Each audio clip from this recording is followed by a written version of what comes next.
liability for a car accident is determined. Liability for a car accident is usually determined by the amount of fault that has been assigned to the drivers that were involved in a car accident. It is also determined by taking a close look at the circumstances of the accident and how it occurred. The blame or fault will then be apportioned between each of the drivers.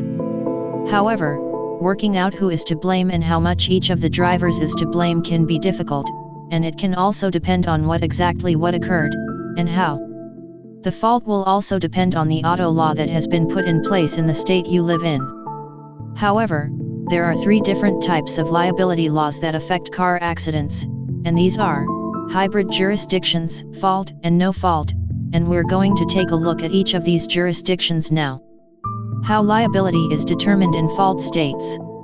Most states tend to use a determination of fault when it comes to assigning liability in a car accident case. In some situations, the fault is already apparent, especially when there have been clear acts of negligence such as speeding and running a stop sign. Situations such as these tend to require very little analysis when apportioning fault.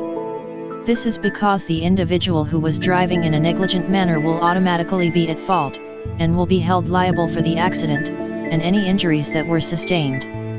In some circumstances, deciding who is to blame can be a lot harder. Cases that involve the failure to yield are a prime example. Traffic conditions, the conditions of the road, and the driver's actions can all play a part in an accident. If the driver happened to receive a ticket for their actions, it is likely that they will be held liable. Comparative negligence.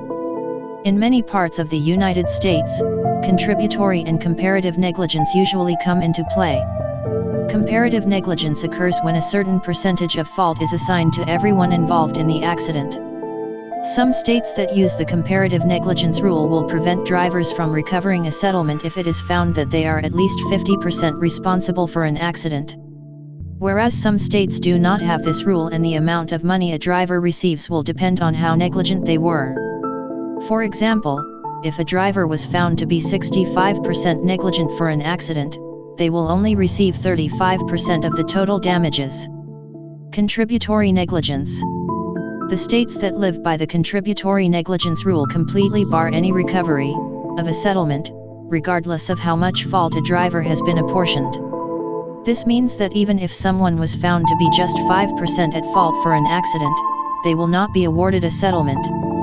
Oftentimes, juries will have differing opinions as to how much blame they should assign someone, and comparative and contributory negligence cases can, therefore, be very subjective. How liability is determined in the no-fault states. A small number of states use what is known as a no-fault principle when they are determining liability for a car accident. A driver who lives in one of these states is required to carry a minimum amount of car insurance by law.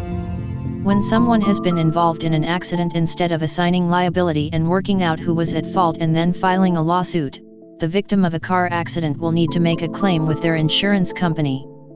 If you wish to file a lawsuit in a no-fault state, you must meet a specific threshold before you can go ahead.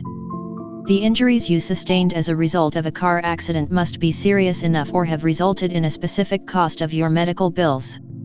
If and when these criteria have been met, drivers can then file a lawsuit against a driver who has been found negligent. The exact purpose of a system such as this is to reduce the number of lawsuits that can be filed after a car accident.